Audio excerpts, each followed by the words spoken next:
So welcome everyone to our talk on perception. I think I called it how perceptions create each of our worlds and cause suffering. So today we want to look at perceptions. First, we want to see how perceptions fabricate or create each of our worlds. So you might have heard this before in Dharma circles, that each of our worlds is different. We each have a different mind-created world that we live in. I've heard some teachers call it a virtual reality. We live in a virtual reality. So we want to just see how perceptions create that. Perceptions are at the root of that creation. Or perhaps a better word is fabrication. Has the sense of it not being true. It's fabricated. And second, we want to look at how perceptions are selfless, without an inherent existence. They're just arising. And then, of course, from that, thirdly, we can see how suffering arises when we take perceptions to be self, like my perceptions, and how that creates suffering. So as soon as we view perceptions as personal or as my perception, suffering arises. So it's important to see that. So that's a lot I mean, what I just said could be a 10 to 15 series, and maybe it will be, because I'm really discovering the depth of looking at perceptions. It is, one of the Buddha talks about the 5 aggregates that we take to be self. When we cling to these 5 aggregates, suffering arises. You remember that from previous sessions. And the 5 aggregates are body, mental formations,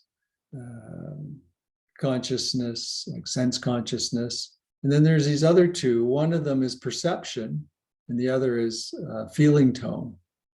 Of course, perception and feeling tone are mental formations.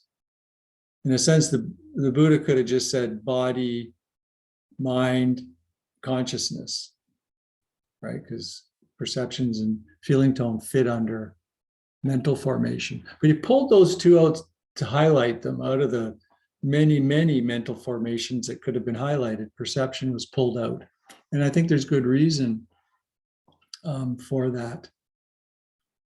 So perception in Pali is sangha, S-A-N-N-A, pronounced sangha.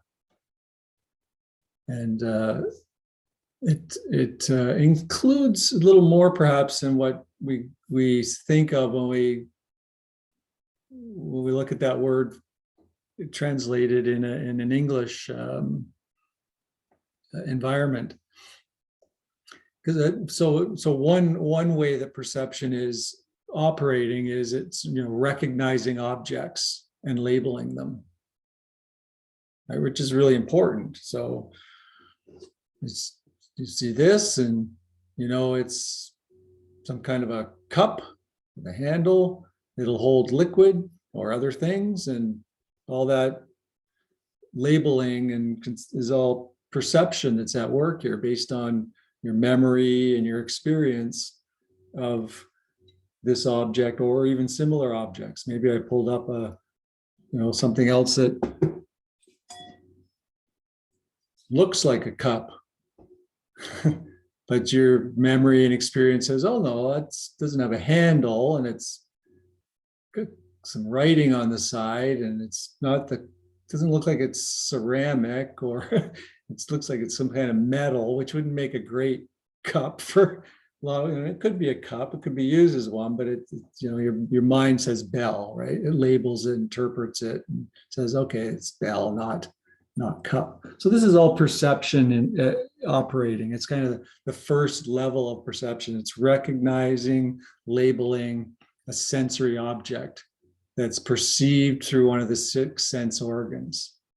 So you're noticing the kind of the distinct qualities of that object. And the Buddha said, if you understand perception, you understand everything. So it's much more than that. Right? It's much more than that base level. I call that the first level of perception, is the recognizing and labeling.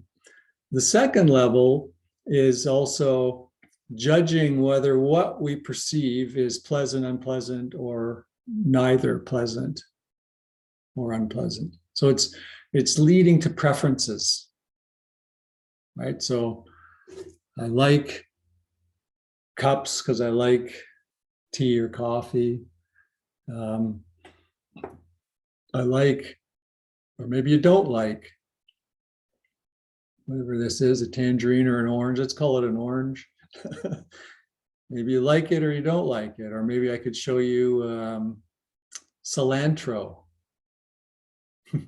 There's a good one, because some people love cilantro, and for other people it tastes like soap. So you might have a preference based on that. So this is kind of pleasant, unpleasant, neutral. And you see that this is not inherent in the object, right? It's the same object can be seen as pleasant by one person, unpleasant by another person. I think you all get that. It varies by country.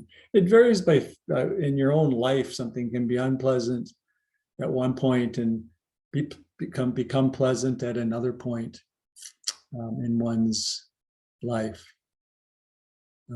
Types of music. I've grown into different types of music personally, where I now find them pleasant. One time found them unpleasant. But this is the second level of it. It's creating preferences, right? We like, we dislike. That's another level of perception, right? Because it's layering on this other layer of perceiving. So what starts off is really an impersonal process, just an object recognized and labeled, starts to become a little more personal. Right? It starts to become, it's happening to me. Mine. It arises as a sense of one who feels, or one who prefers, likes, or dislikes. So you can see how a sense of self starts to get inserted in there, right? It's I like oranges, or I don't like oranges. I like, there's actually peppermint and hibiscus tea in here. So maybe you like peppermint hibiscus tea mixtures. Maybe you don't. Some people don't like peppermint tea, other people do. So again, it's creating a sense of I. Again, we could do a whole series on preferences, because I'm not saying that you shouldn't have preferences.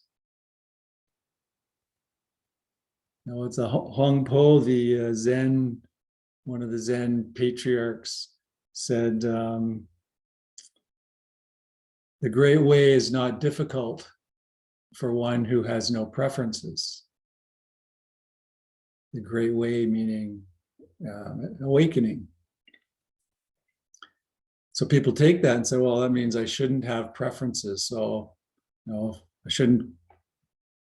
not going to like or dislike orange. It's just going to try to neutral to everything. Well, of course, that's not possible. So the idea isn't to not have preferences. That I've heard other people retranslate that quote as the great way is not difficult for those who are not attached to their preferences, or who don't see preferences as my preferences. They're simply preferences arising. And if your preference isn't met, then no big deal.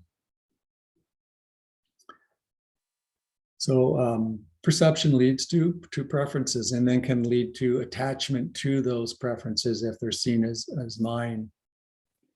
me or mine. So in our ordinary lives, perceptions can seem solid and true, right? It can really seem like they have some solidity to them and truth to them. But when we examine them closely, and this is what we do in this practice, is we see that they're actually kind of coreless, or like the Buddha said, like a mirage. When he's talking about the five aggregates, and I've quoted this many, many times because it's one of my favorite kind of Buddha quotes. Form is like a lump of foam, feeling like bubbles in water, perception like a mirage, volitional activities like a pithless banana tree, and consciousness like a magical illusion. Again, pointing to the not having an inherent existence, the selfless nature of these five aspects. So perception is like a mirage. We think it's real, right? We think it's actually has some inherent existence, that it's solid in some way. And as we practice with it, we see that it's like a mirage. Now, if you've ever seen a mirage, I saw one when we were in the desert in Morocco. We were hiking and camping in the desert, and I was thirsty, and I'm standing there, and there was a lake. It looked like it was a real lake. And even though I knew mirages occur in the desert, right? I knew that, and I'd even thought, well, this like that to me looked like a lake. It was really hard for the mind to even believe the knowledge of mirages. And then, of course, you walk closer, and the lake seems to move away from you as you move closer to it. And so then you go, okay, and you get to the point where you think the lake must be, and it's still not there. And then finally it disappears because the light conditions and everything and the heat, it shifts, and it's seen for what it is. It's got that kind of process to it. And I think that's why the Buddha gave it that metaphor. It being like a mirage, you really kind of have to look at it and examine it and see that it is selfless. And then the third level, so there's another level even beyond that we can practice with. There's further thought. So you've got the recognition and the labeling. You've got the liking, disliking, or neither liking or disliking, the preferences. The third level is more further thought. It's also called papancha. Kind of proliferates. It proliferates or projects around the objects. You can see it as permanent, impermanent, satisfying, unsatisfying, self or selfless, because it should be this way or it shouldn't be that way. It ought to be. It reminds me of this. What am I going to do about this? I need more of this. Get that away from me. And how am I going to keep that away from me? So it's just this whole proliferation, this papancha, the proliferation. So it's further thought and a perception regarding the object or experience. So this third level is all kinds of personal aspects that rise up and further solidify a sense of self. And it's further solidifying it. So it's, this is my preference, which is building a sense of self. But now, based on this preference, I want to get rid of this, or I want more of this, or this shouldn't be happening, or this should be. You get even more invested, I guess you could say, at a personal level in what has been perceived at that very basic level. So I hope you get the idea of how it kind of builds from mere recognition and labeling to a second level of personalizing through preferences, and then a third level of personalizing by getting even more entangled in the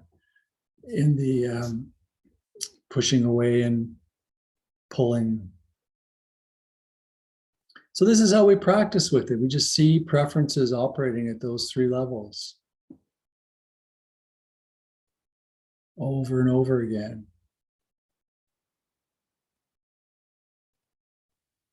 The third level, you can see it at a very basic level. It may take fairly more meditative mind, perhaps, to see the subtle aspects of it.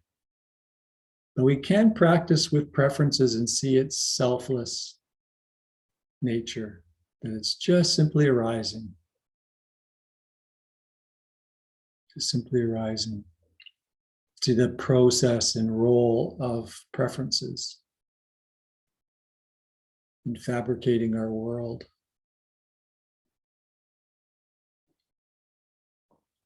So we all have these lenses, right? So you get to kind of tune into your lens and how your lens affects your experience of the world.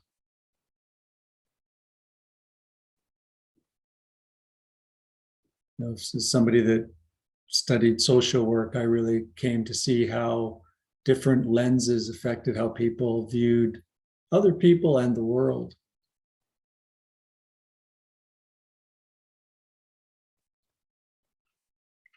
I didn't come to see that we actually create our we live in a mind-created world, which is kind of a deeper seeing. So each of us lives in our own mind-created world, and no two worlds are the same. That's why we fight. I can't remember the exact quote. The Dalai Lama was asked about why human beings argue and fight. Something along the lines of, it's when my mind-created world disagrees with your mind-created world. An argument arises. And he was pointing to just how it's all just fabricated. It wasn't, my opinion's different than your opinion. It was my mind-created world clashes. You use the word clashes with your mind-created world. Right? That's what causes us to not only argue, but kill each other. So if we can see that we're simply, that's all it is a mind-created world. The perceptions don't give you an ultimate truth or reality. They give you a subjective readout of where you're coming from. Not an ultimate truth or reality.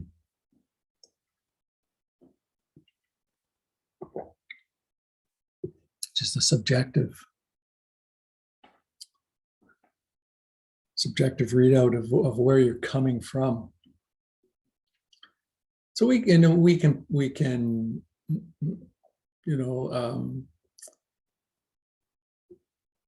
see other ways of perceiving. When we do the Brahma Viharas, we're trying to changing the lens to one of loving kindness or compassion, right? It's almost like taking the lens off of the camera for a while and putting on another one and then perceiving through that lens. So we're not actually trying to create a self that's more compassionate or more loving.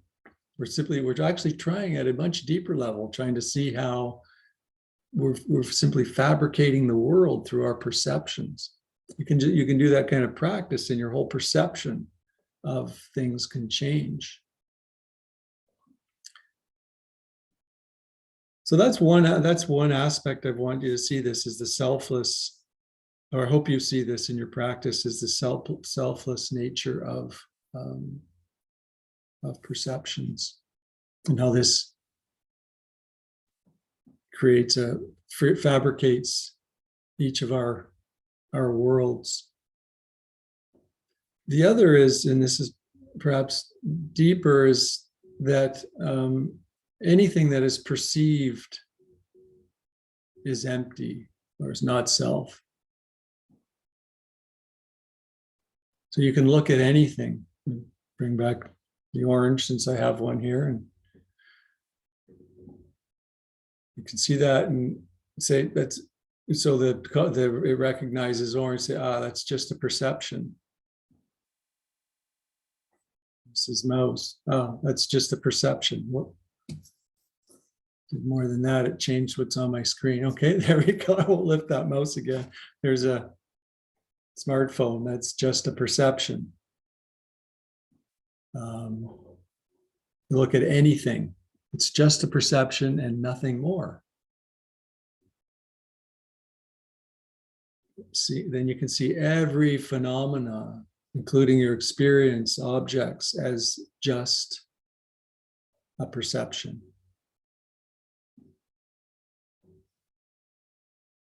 So to perceive anything at all, right? To perceive anything, an object or experience, involves an element of clinging to the fabrication of the mind.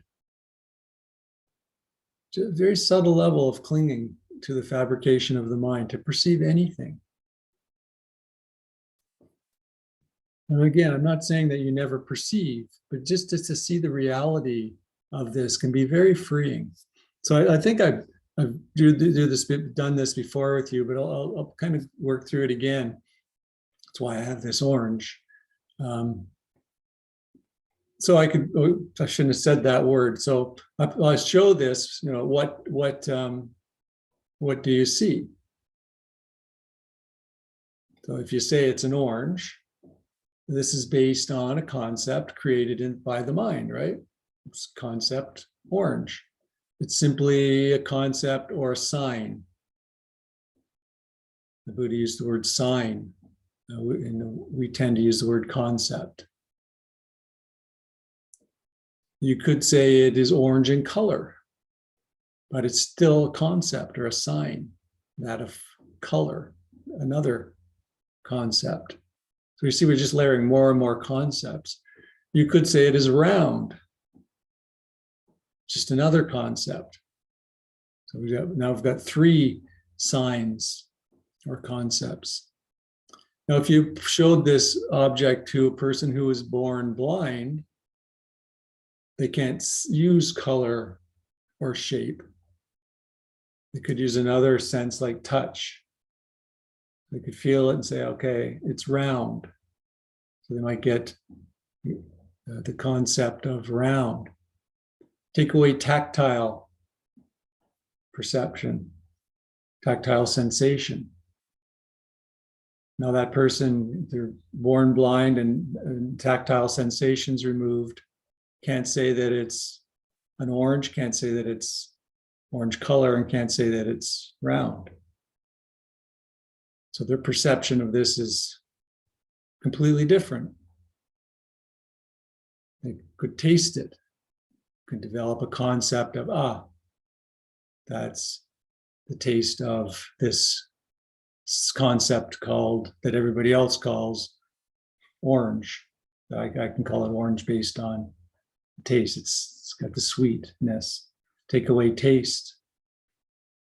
Eventually, without any sense input from the mind, there's no experience of orange. You cannot experience orange without the sensory input of the mind. There's no way to see the orange. So you can see how it's our senses that are creating the world, fabricating the world. And it's different for each of us. And as you practice and abide with phenomenon in this way, you can see them as not me or not mine, that they just arise out of nothingness. So they just simply come together based on a web of conditions through our sense doors, or our sensory experience. And that's how we create the world. So Is it real? Is it real? Well, it's real in the sense that that's what our senses tell us. But who's to say our senses are giving us the truth of what is there? I show it to my dog Rocky, right? He's got different sensory. I mean, he smells it, and he's going to have like, I don't know, dogs have something like 5,000 more times a better sense of smell. So his sensory experience of this is totally different, which would be true for other species.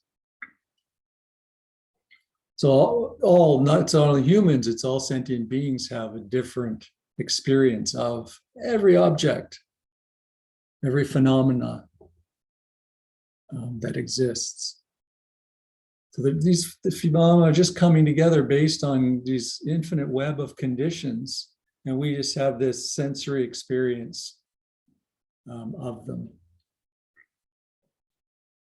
So we can see that. And the practice I did when I was on retreat was everything that I saw, and every experience, you could call this phenomena, I saw as just perception. And I would actually use that phrase, that's just perception. It's just perception. So doing walking meditation, just seeing walking as dependently arising conditions. See the foot, that's just perception. That's foot is a sign. Body, it's a sign, just perception. Floor, just perception. The fact that I stay on the floor, that's gravity. That's just a perception. The lifting of the foot, that's just intention. That's just a perception. It's not something I'm doing, and it's not a separate process. The entire universe is involved in it. It's all contingent, the web of conditions coming together that allows walking to arise. So there's a totality of all things in each step.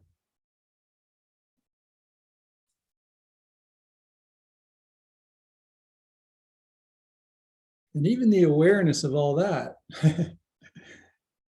is contingent.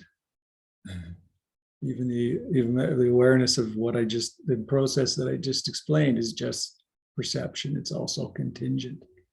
So we began to play with this kind of no self nature of all phenomenon. So now I'm not just pointing to the no self nature of each of us and each other, right? We've talked about that a lot. Experiencing no self. Now I'm pointing to the no self nature of all phenomena, of everything. Seeing everything is co-arising, contingent, dependently arising, and mind fabricated. Everything is empty. Even awareness, as we spoke about a few sessions ago. So Nagarjuna was kind of the founding teacher of Zen and Mahayana Buddhism, called it the pacification of perception. Seeing how perception, well, as we see again and again, the truth of perception, the perception of phenomenon starts to fade. Doesn't mean that you won't know what to do with this, like you still use it to navigate the world, but it's just known as it's co-arising, fabricated in the mind. So you might think, well, why the heck would I want to do that? Why would I want to know that this is just fabricated in the mind and co-arising? Any guesses? Or perhaps you, from your experience with practice, how is that freeing, I guess, is the question. How is knowing that this is fabricated by the mind and is simply dependently arising, how is that freeing? Yeah.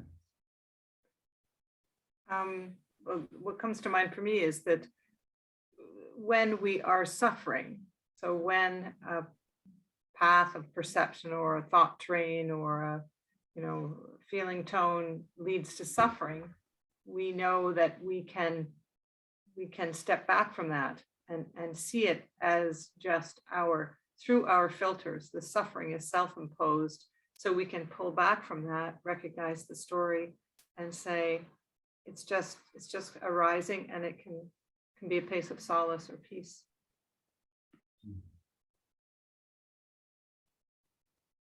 Thank you. Yeah. Anybody else?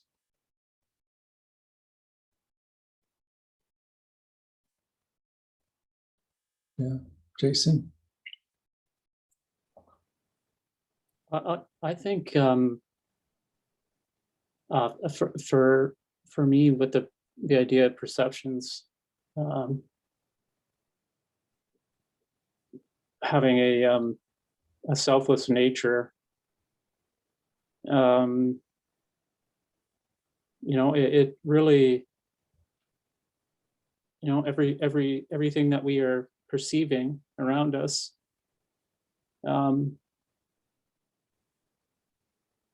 it's dependent on everything else. To me, that's very, very reassuring. It lets me know that, similar to what Anita was saying, if something is perceived as being unpleasant, a circumstance or something, if you take a moment, you can say actually, this feels unpleasant, but it actually has to be this way. It can't be any other way, because the world wouldn't exist if it was any other way. The universe would actually not exist. So I think it's very reassuring that when you're perceiving something as being difficult or maybe even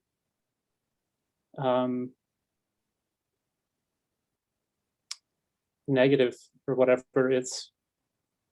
that's just your mind. It's your mind saying that, and that's okay. But it's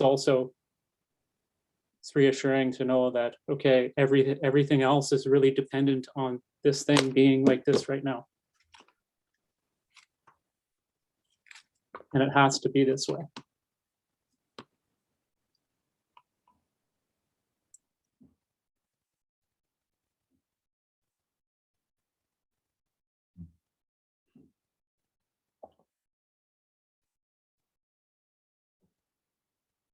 Any other comments? Yeah. Hello, Stephen. Uh, For me, I feel it creates a sense of, as you had said earlier, I think, compassion. If we understand that everyone's perceptions are different. When I was younger in Lebanon, a colleague of mine came up to me excited, and he said, "I'm so excited, I want to share news with you." I said, "What's the news? What's the news?" And he said, "My cousin's a suicide bomber, and he died, and he died for our family, and we're so excited, and we're going to celebrate it." And I just kind of, I was a teenager at the time, and it's very, to this day, I just remember staring at him. I don't even know if I had a reaction, but in his mind and in his perception and the perception of his family, his cousin had done a selfless act, or whatever you want to call it. And I guess from that day on, I realized that we each have our own perceptions. It's not, to me, obviously it's wrong to be a suicide bomber. but to his family, it was the best thing ever. And that's their perception. Who am I to say? So I feel like if we all live our lives in that way, it creates a sense of compassion, of just understanding I don't need to agree with you or not agree with you. I just know that our perceptions are different. And so that's what comes to me. Thank you. Thank you.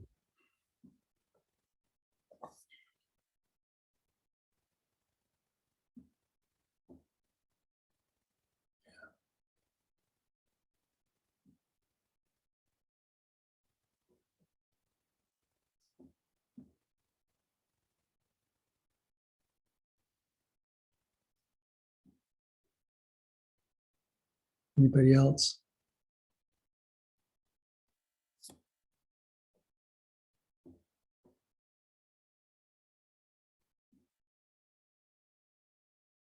So we're really playing with the not self nature of all phenomenon, as you pointed out, selfless nature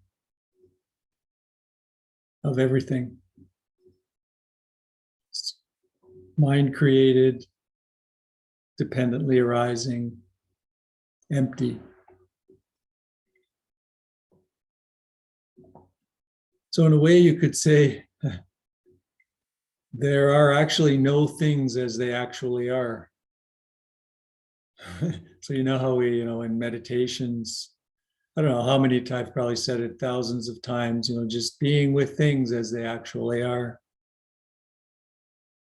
Right? There are no things as they actually are. There are no real things. Everything is empty.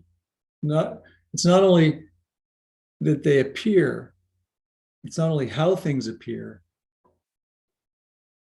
but that they appear at all is dependent on fabrications.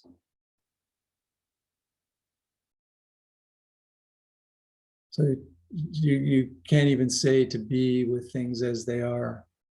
There's an element of, because it's fabricated. Even what we see as things as they are is still a fabrication of the mind.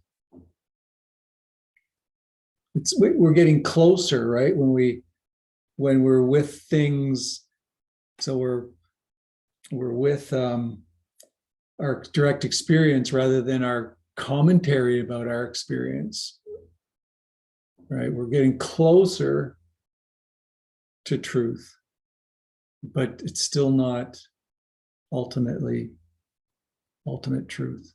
It's another provisional teaching that we offer, to be with things as they are. I mean, if you just sat down in a group of mindfulness-based course, or sat down at one of those Go Boomerang courses that where Janice and I and Delia and I met, and I said, nothing really exists. There's no things to be with. Just sit. And then rang a bell. People wouldn't probably stay with me very long. I'd probably lose a few right off the bat. So these are, this is a way of moving people closer and closer, to be with things as they are, to be with our direct experience, without the commentary of the mind is moving us closer. But as perceptions fade, phenomenon appear in a much different way. It's just known as just perception. That the fact that something's appearing is perception, just perception, fabricated in the mind through clinging. So as you might imagine, as you practice in this way, with a profound fading of perceiving, a feeling of groundlessness can arise. So this is where it's, if you're practicing this way, seeing that whatever appears is just created by perception, how that you could feel kind of groundless.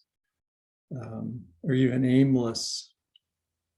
And it's where it's important to maybe either talk to a teacher or get some kind of guidance on how to practice at that point, something that grounds you. So the guidance I got was to do, like more walking meditation and practices that ground. Of course, then I did the walking meditation and I saw that there was no walking. It was all perception, right? So ultimately, it all felt groundless, no matter what practice I engaged with. But that's what happens. It's part of the process.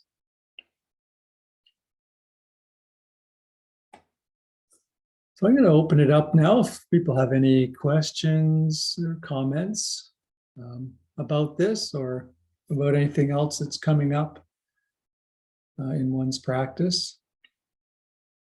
I know around holiday time, if that's the lens through which you view this time of year, maybe it's not, but if it is, then it's a time perhaps when one gets together with family or gatherings. With the pandemic revving up again, that may not be the case, but often it is, and that can be, a time when we're getting together with people, and it's a practice in itself. How can we bring this practice to those engagements with family who they know are buttons. Anybody's going to get a rise out of you, it's likely a family member, right? Seems to be the way. How to be authentic in that kind of environment, with family. How to be authentically you, as well at the same time seeing the groundlessness and the emptiness of what's arising. Anyway, I'll open it up for any questions about that talk or whatever else is happening.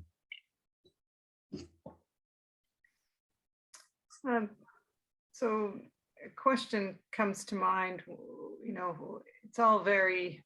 it all makes sense what you're saying. And yet we're going to, when we see suffering, we suffer. If it's happening, if we're compassionate, especially when it's someone we love. So given all the logic of what you've talked about, the challenge for the mere mortal is to deal with the reality of suffering, say, in someone else, and how to, ultimately we can feel totally indifferent because we can just say it's not real, except that's not true. It's so that's where I struggle a little bit with the, I can sit in a cave and say nothing's real and ignore everything. But so how do we navigate in the world in relationships with others and work with this? And how can this be helpful to us? And how do we live?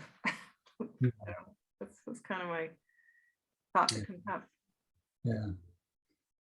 So how does realizing no self shift how we relate to the world and others and other people in such a way that there's a cessation of suffering? Yeah, that's where the rubber hits the road, right? So, saying that nothing matters and everything is empty, you realize that that's not, because you kind of put that aside right off the bat. And that's called spiritual bypassing, right? And that's something that we really have to recognize when it happens, and recognize spiritual bypassing when it occurs. So it's not, the practice isn't about saying, well, nothing is real, nothing is happening, so it doesn't matter what I say to this person, it doesn't matter what they say to me, it doesn't matter what happens in other places, nothing matters. So that's spiritual bypassing. And what the Tibetans would call it losing conduct in view. It's kind of a cool way to put it too, right? You've kind of, the view is taken over, and you've lost any conception of how to conduct yourself, how to operate in the world. So it's not that. So what is it? I mean, you're seeing the truth of the way things are. You're seeing the no self nature. But you really have to see this. So hearing it from me, it may sound really cool, right? And you can write it down, read it in a book. And it's not going to really make all that much difference at that level. It can plant seeds. I can plant seeds, and I can remind you what you actually already know. Right? As I've often said before, I'm just a reminder man. I just remind you. I'm not telling you anything that you, at a deeper level, already know. It's been clouded over and shoved aside, but ultimately you know it. And so it's remembering and re-remembering this and knowing it deep in your bones, at the deepest level, knowing this, which is kind of more than realizing. I find it's a knowing it. So somebody could come up to me and say, no, that's not how it is, it's this way. And but it doesn't matter. I know at a much deeper level than what words could convince otherwise. So that's another way I put that up front as well, because it's at that level of knowing that it shifts how we are in the world. So let's see if I can get concrete here. Somebody does something to someone you care for that hurts them deeply. Okay. So how do you relate to that? How might you? So the reactive way to relate to that is that person's an asshole. They shouldn't do that. How am I going to make my friend feel better and maybe even get back at this person, right? Maybe a little bit of revenge might come up, but definitely, a shouldn't have happened narrative will likely come up, depending on where you're at. Even, other more nefarious thoughts might come up as well. So how would you relate to that from the perspective that we've been talking about here, from no self? Jason pointed to it a little bit. I mean, it's not that it shouldn't have happened, or it did happen. The reality is it did happen. That person that wasn't fair. They shouldn't have done that.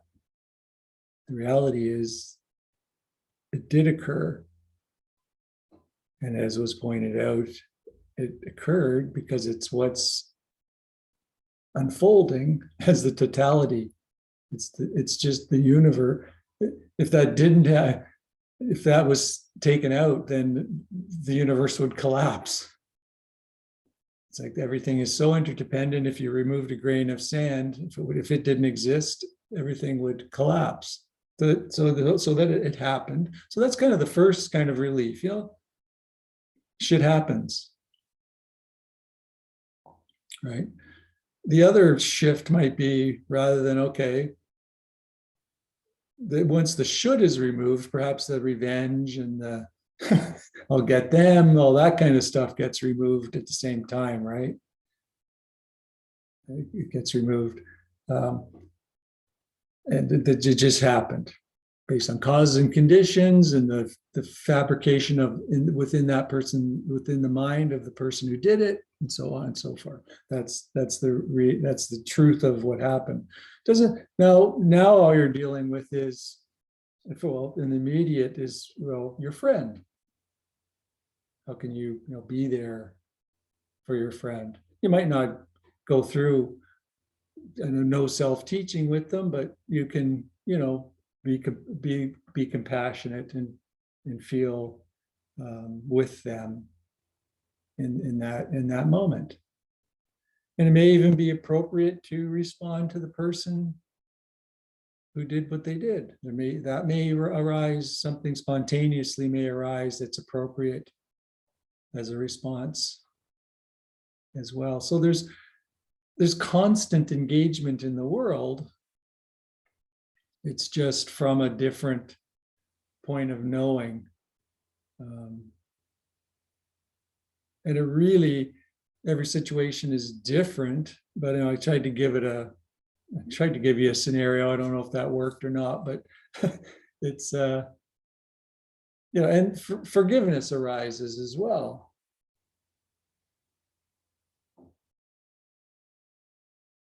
That person couldn't have done other than what they did. That's for ourselves too. We do shitty things. I don't even have to put it onto another person. We do shitty things. I love Anthony DeMello.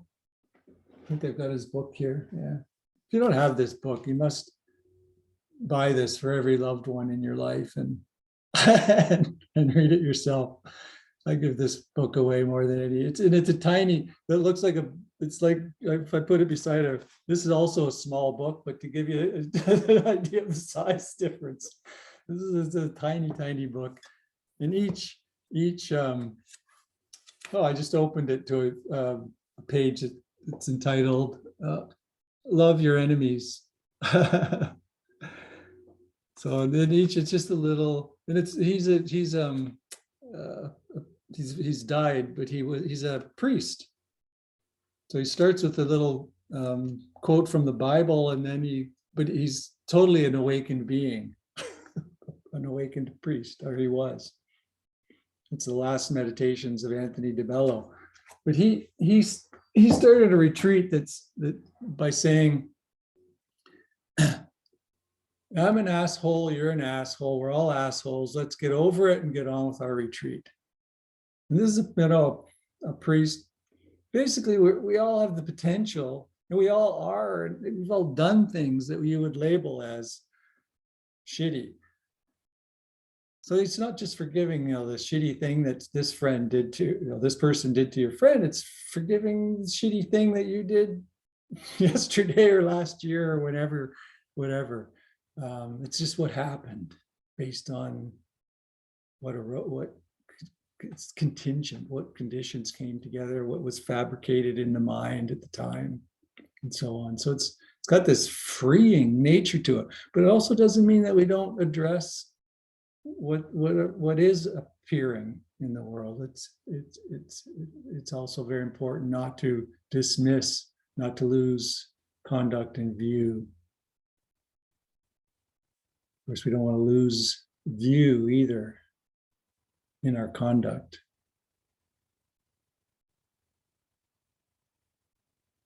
That's such a dynamic topic. And that question comes up so often, it's kind of like, what happens after awakening, or as you awaken, what happens? How do you, and the mind, of course, can't get its head around it. If it tries to imagine what it would be like, it's confusing because it seems like nothing matters. right? It seems like it's all meaningless to the mind, because the mind's perceiving in a particular way, and it can't, awakening is really just a new way of perceiving the world. It's a shift in perception. And the mind can't get its head around that. That's why, no matter how much we imagine it, it's not that. I've said that many times. If you want to know what awakening is not, just ask your mind. They'll come up with all kinds of theories and imaginations. That's so you can see, okay, it's not that. So anytime your mind tells you what awakening is, you can go, okay, so I know it's not that. I know it's not that. So you get this process of elimination almost in a way, but because the mind can't imagine it. It's not even structured in a way such that it can imagine non-duality, because it only thinks in dualities. So that's why I always start with that notion of knowing. So go back to my perception. It was just seeing over and over again. That's just perception. That's just perception. From in a retreat format where the mind was in a meditative state as well. So things were obviously slowed down quite a bit.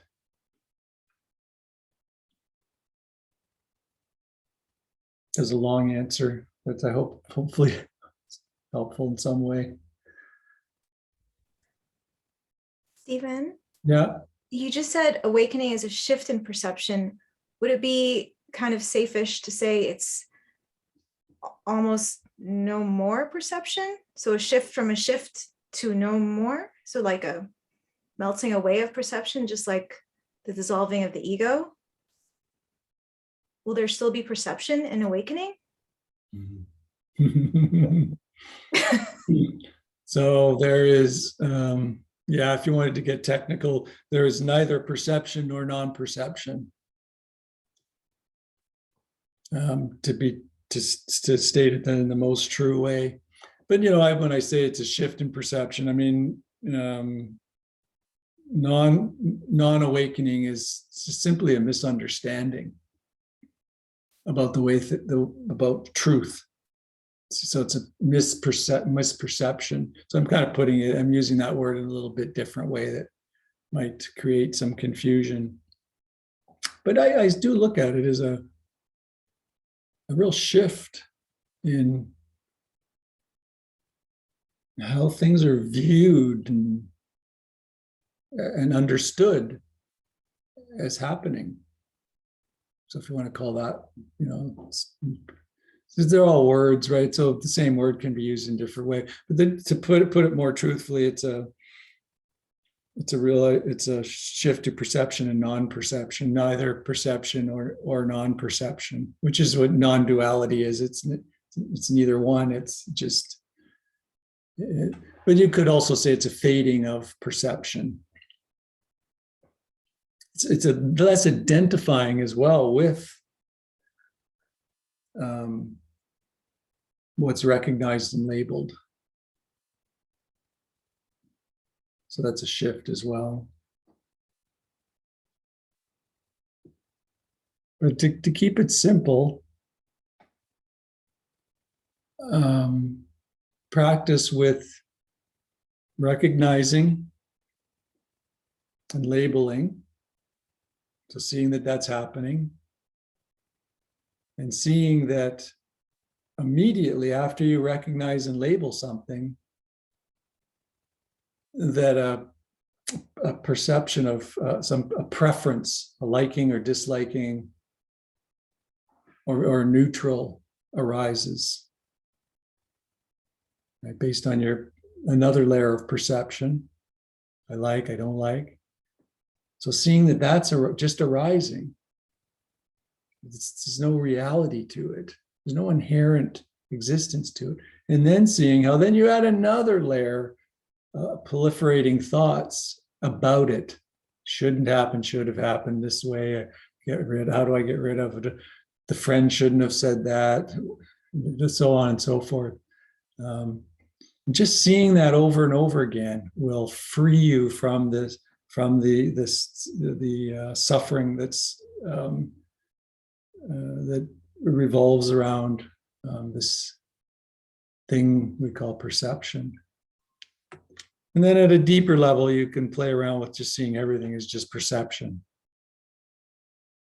Nothing has any inherent existence. It simply appears, and you perceive it through your sense organs, and that's how you create your world. It's pretty believable that our sense organs are, pretty rudimentary when you think about it. I'm sure robots are going to have better sense organs than us in my lifetime. And they're going to create a different view of reality. But it's all different. Just smell, taste, sight. I mean, really, is this what's going to really tell us what's real? Those little sensory perceptions through this organism. So that's actually believable at a kind of logical level, right?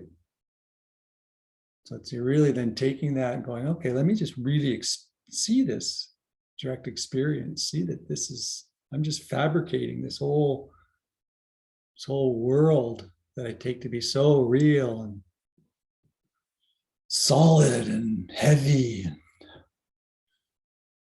and tight. God, people wake up in the middle of the night going, thinking about something that it's not even real. And of course, they're having imaginary thoughts about something that's not real. That's, so it's so freeing just to be able to go, oh, that's just a perception. Oh, that's just a co-arising. So I've given you a lot of layers here to play around with. So kind of whatever grabbed you, that would be where I would start. It's one of those talks that really went at it from multiple levels, and